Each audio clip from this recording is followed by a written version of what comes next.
Hi everyone. We got a hello from Crystal too. Come on in, it's your best you. I'm Reverend Dr. Kathleen Fennedy, welcome.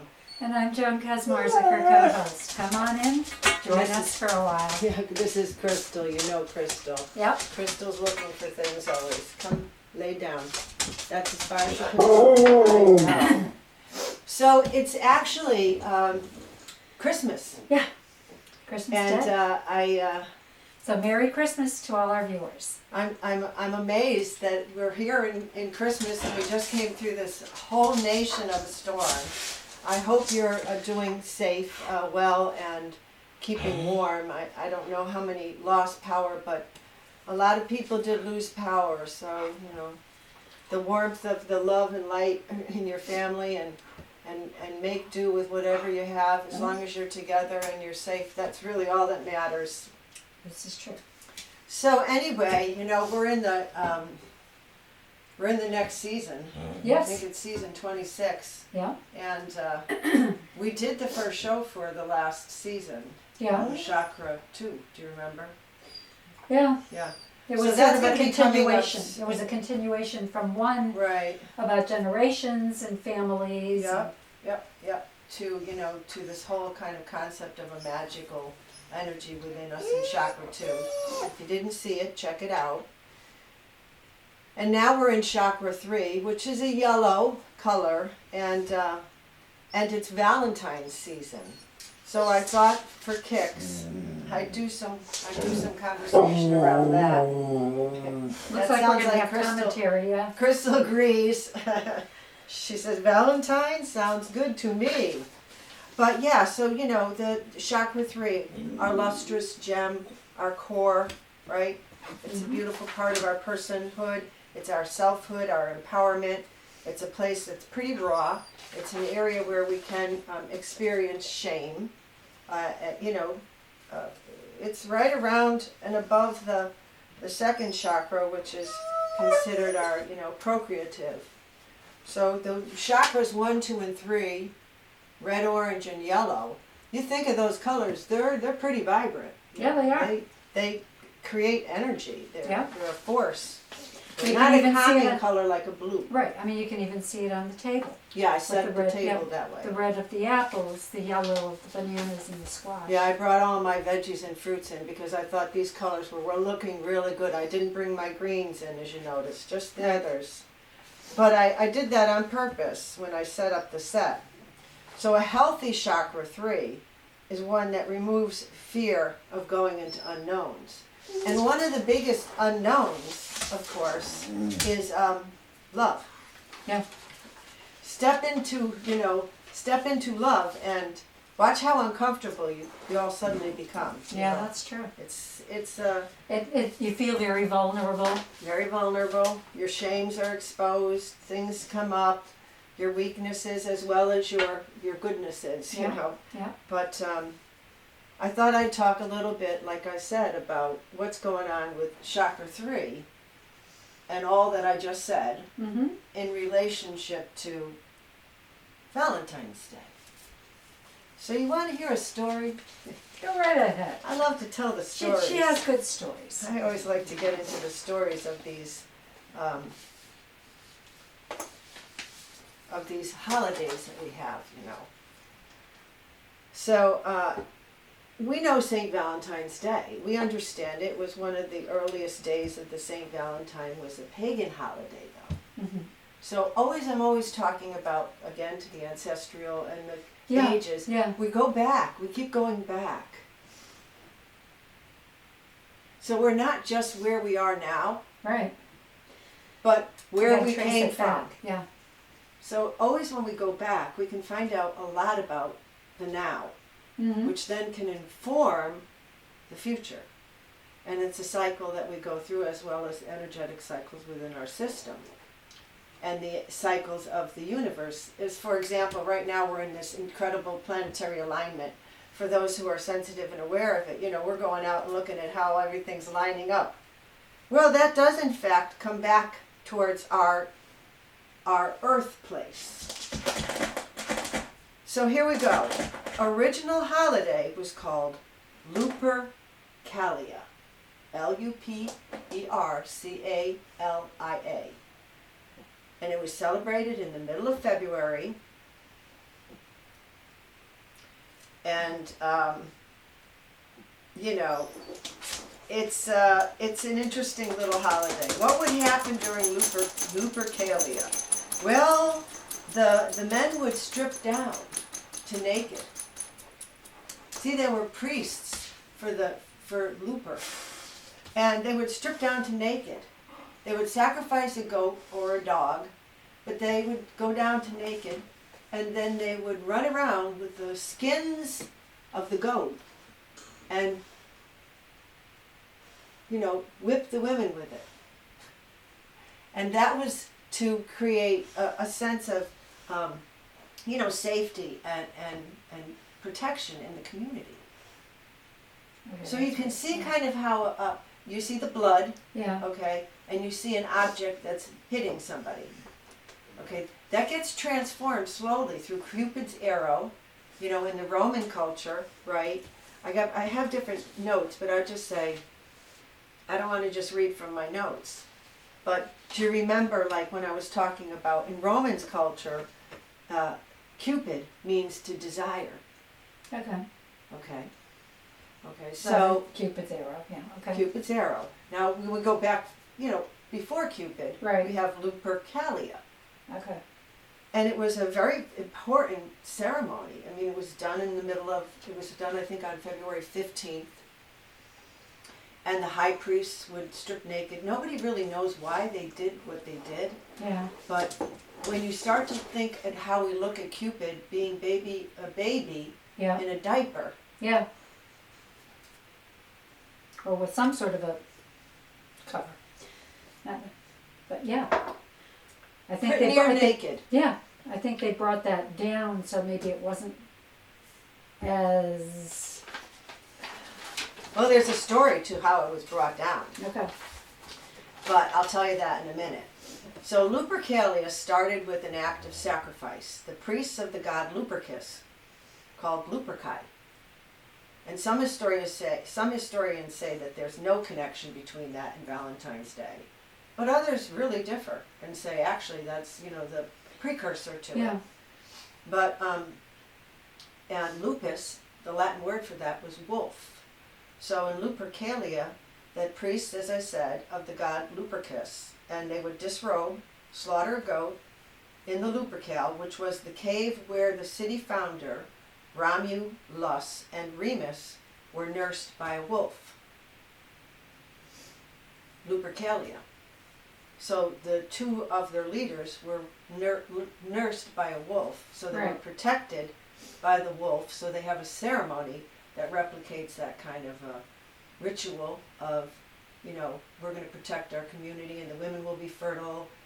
You know, the high priest, the Luperci, would cut the goat down in the skins down into strips and run around striking women with it to enable or to facilitate fertility.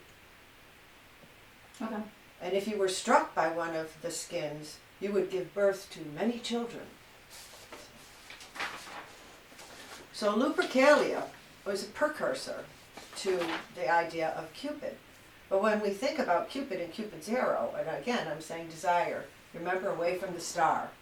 I talked about that in the last show. What is desire in second chakra? We desire. We're Yeah. away from the star. I explained all that. If you want to see that, go to the Chakra 2 show. Away from the star. In Greek, eros, the Greek word for desire. Eros. Eros, yeah, like the root of erotic or erotica.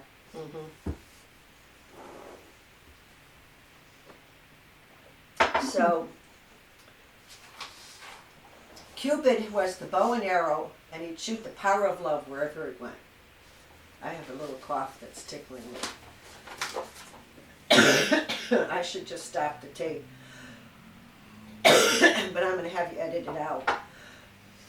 I put a little lip gloss on it. I think it's aggravating me. I'm so sensitive, Nate. And I'm doing all the talking, so unfortunately. Let me just take a sec and I'll grab it. Okay, we can start again. 5, 4, 3, 2, 1. Yeah, so in my little cough again. It's winter. It And is. And it's I been go very from cold. room to room, and some rooms are freezing cold, and some rooms are very warm. So, yeah, Lupercalia. It's celebrated in the middle of February, as I said, and so that is the precursor to getting us to Cupid, and Cupid's arrow. So in the Latin word was, for Cupid was using his bow and arrow. He'd go to shoot the power of love wherever he wanted it to go, as I said. And I said, doesn't that kind of sound like the priests of Lupercal? Because they would run around to have the power of the fertility and the power of love, which is, a blessing to the community of protection, Yeah. with the sheepskins. Yep. So, you got hit with the sheepskin, you were blessed. Right. It wasn't a curse, it was a blessing. Yep. So the story goes that Cupid, Eros, was a young man. Cupid was Eros, was a young man who caused much issue by making people fall in love, only to have it not end well. So ha ha ha ha ha, you can fall in love, but he won't love you back, or you can fall in love, but she won't love you back, or there'll be some weird thing that'll happen, and that's Cupid, mischievous, playing games. So he misused his power, and his mother, Aphrodite, she got the power and the culture. Eventually, she infantilized him. So she made him back into a baby with diapers and took away his power. The mother, because he apparently misused his power of, mischievously causing people to fall in love, and not really, doing it as a game, So here we are, as that kind of comes forward, and technically the Pope, I'll spell his name, Gelasius. Hey, he technically invented Valentine's Day. Okay. It's the first known link of Valentine's Day to coupledom. Okay. That was done in February 14th of 1400. So Valentine's Day just... So it's back a long way. Yeah, Valentine's Day didn't just Yeah, appear even in 1400. Yeah. Okay. So, basically it's been traced back as far as the 6th century BC with Lupercalia. Okay. Which was considered, as I said, a pastoral festival in ancient Rome. And it was used to purify the city, promote health and fertility. And it was observed on February 15th. So, everything's connected. Yeah. Yeah. Everything's connected. So how, in terms of connecting this to, like, the ages, so the silent generation versus the baby boomer generation versus the alpha generation. No one of these even pre-4 the silent generation. There were other generations. I think I was naming them, but I don't have them off the top of my head. Right. But even the silent generation itself has a generation that came before that. Of course. It informs the future, as I said. You see what Yeah. I'm saying? Yeah. When we go back into the past, if we can go back into the past, sometimes we have to wait. Like right now we're in a time where, a lot of things that happened over these past couple of years with the COVID and the mandatory viruses and the huge shutdowns, it radically affected our chakra 1, 2, Yeah. 3, Sure. 4, Oh, 5, yeah. Oh, 6, 7. If it rattles the base, it's going to rattle the whole thing. Exactly. So when we're not willing to go back and look at it because we're covering things up along the way because we don't want to talk about it because, and if you do talk about it, you're going to be stigmatized and, you'll become the scapegoat of the community. These types of things that we're doing now, we've been doing this stuff forever. Yeah. We just keep evolving into higher levels of technical mischievousness, so to speak. Okay? With Cupid and all this arrows running around. Yeah. Because we're all, we all want to put everything in a little tidy box, I think, and have like Lupercalius. Well, if you get hit by the sheepskin of the priest that's running around naked, you're going to have fertility and all's going to be well. Okay, now believe that. Yeah. And get in the line and take your jab. Yeah, exactly. There's your sheepskin of fertility or protection. Right, exactly. Okay, so we just elevated it. We just elevated into different, symbols, but it resonates with our chakras and the ancient DNA that's in us. So it's, we're not just the composite. I keep saying this. We're not just the composite of the generations, the few generations that came before us. We have the DNA. We have the DNA of every single. I'm going to come out of black. I'm sure I will, but because crystals. Well, yes, it would have been a lot helpful, but that's okay. We're going to listen to Ramon until I do something. All right. So yeah,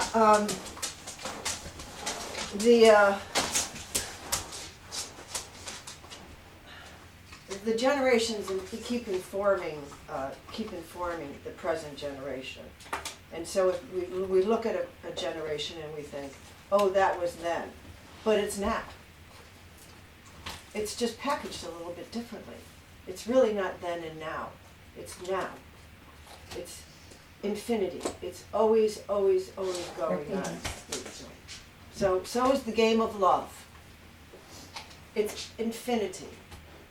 Okay, until everyone becomes part of artificial intelligence. So here we are in the month of February, and we're coming out of, having had the Christmas and major New Year's resolutions, for those who make them. Everyone knows I start mine early and get them manifested and in place, so that by the time New Year's comes, I've already put a month or two of it in. But that's my style. But, winter is always an interesting time to get a lot done, because you can. But oftentimes what happens is people get nothing done during the winter. But it's a time you can get a lot done. But, really, it really depends on your 1, 2, and 3 chakra health. So if your first 3 chakras aren't healthy, it's hard to get stuff done that involves, the upper chakras. So I wanted to say something about this. I can't, the Roman Catholic Church recognizes Saint Valentine as a saint of the church, but he was removed from the general Roman calendar in 1969. Okay, because they said there was a lack of reliable information about him. But apparently he was known to be the patron saint of lovers, of epileptics, and of beekeepers. That's an interesting combination. Right. Well, every saint has their place, This is true. So that's apparently who he was and what he did. And that's how we have the backstory. So you see how I brought it from Lupercus to Cupid to basically this Saint Valentine. Yeah. Because we have, Aphrodite and Eros. Yep. Eros with his little arrow and looking so cute, going around, because the reason why that was done was because he was acting like a child. Yep. He was running around shooting his arrow into places he shouldn't have been shooting his arrow. So that's Cupid being naughty. Yep. Right? Yep. He's like, I'm just going to go around and cause mischief. I'm gonna have this person fall in love with me or them, but I'm not gonna give them love back, and that's all the mischievous love. So when we think of Valentine's Day now, we don't think of it that way at all. No, not at all. Not at all. What do you think of when you're asked about Valentine? I mean, I just give a whole lecture on the past. Nowadays? Yeah, what does it mean to you? well, now the way it is it's a celebration of love. It's a celebration letting people, especially, I mean, it's geared to couples or to people who are in love, but that doesn't mean that you can't tell your family, your friends, that you love them. Of course, you can do that any day. It should not be delegated to just one day. But now, I mean, it's been commercialized. You can go to the store and there's the Valentine's Day cards. You know, I love you so much. I couldn't live without you. All that kind of stuff. But you shouldn't just tell people that on one day. So that's a good message. Valentine's is every day, like Christmas is every day, like your birthday is every day. But there is something to when a large group of people get together on one energetic plane for a single day, it does create a different kind of energy. So even though you can randomly scatter, yes, let's be loving and kind to one another every day. But just because I think it's been so commercialized, let's not lose the kind of the base of it, well, you know, using that as an excuse to cover it up. Why do Valentine's? It's just a commercial. They're just making money. Yeah, but who cares? They're making money off of everything all the time. That's true. So who cares? You know, what's a rose or a chocolate? Is it really going to break your bank? No. What's a little card? Is it really going to break your bank? No. You don't have to buy into the whole show of, you know, everything, unless you want to, and it means something to you. And the energy of it is uplifting. Yeah. You know. So I think that there's something to when a culture of people get together for whatever reason, whether it's Christmas or Hanukkah or Valentine's or Easter or name the holidays, we have them. We used to gather around solstice times, you know, our pagan times. But we understood that coming together in a larger group with the same kind of mindset created a bigger energy force of that. Just imagine what would happen if we all actually came together and loved one another. Like, that would really change the shape of the world that we know. But we have these other issues that aren't really resolved within each individual. Such as I said, for Chakra 2, you know, you could extend love to someone and then suddenly you could be ashamed. Yeah. Okay, it's just this, or you could, you know, someone could see you naked. And I don't mean naked literally. You could be naked metaphorically, and it could make you feel suddenly vulnerable. Yeah. And then uncomfortable, and then, you know, these flipped things happen with us as humans. So until we're in touch with our shadow side, which Cupid was not in touch with his shadow side. Yeah. You know, he was apparently a gorgeous looking man, young man, gorgeous, you know, but his mother said, that's it. You're being naughty. Mothers are like that. Yeah, they are. So, I mean, you know, so here we are, again, at a time. Do you have to go out? We could buy into the, you know, the commercial part of it, or we could actually, you know, celebrate being loving and kind to one another. And I agree with Joe every day. That would be a great, you know, idealistic thing, but the reality is that's not really possible, because where we are is evolved at this point, you know. But we do have groups of people. Let her out. We do have groups of people that you're going to hear Crystal going outside right now, and you probably see Joan moving around a little bit too. So yeah, we're coming up to the end of the show as well, so that's great. But I hope that you liked some of the things that I brought up, because it always fascinates me when I think about our history and our formation, and how deep within our DNA, back to the beginning creation of the first human from which we came. It's just, we're connected still within our mitochondria and our, you know, deeper tissue, DNA. It's in our bones, you know. You'll hear that said, it's in your bones. You can feel it in your bones, you know. You can tell when your skeleton's about to rattle. You know, you can feel the rattle in your bones. You go, yeah, no. I remember, and you have that deja vu. And I've talked about that in relation to Chakra 2, and also it's a part of Chakra 3.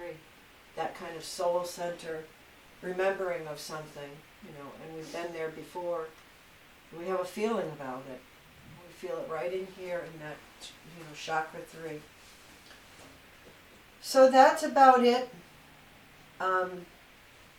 Lupercalius, yeah. Well, you know, thank goodness we're not hitting each other with sheepskins, but we sure don't mind using the bombs and the guns and the other stuff. But let's try to, you know, be loving and on every day. You know, love yourself first, as I always say, and then you can fill your cup up and you'll have plenty to pour out and give a little candy or a treat or a call or a whatever on Valentine's Day. Exactly. So I hope this finds you well on Valentine's Day, and I send blessings of love and light to you, and be well. And I guess that's it, Joan. Thanks for coming on, as always. When we have Crystal's outside, she'll be at the door soon. I know how terrible she is. She bolts in, so. Well, I'll say bye. She's outside, so. Okay, I'll say bye, and we hope to see you again, and many blessings. And take care, everybody. Thanks for joining us. buy yourself some chocolate if you must. Yes. Self-love. There you go. Love you. Take care. Bye-bye. Valentine's wishes. All good things.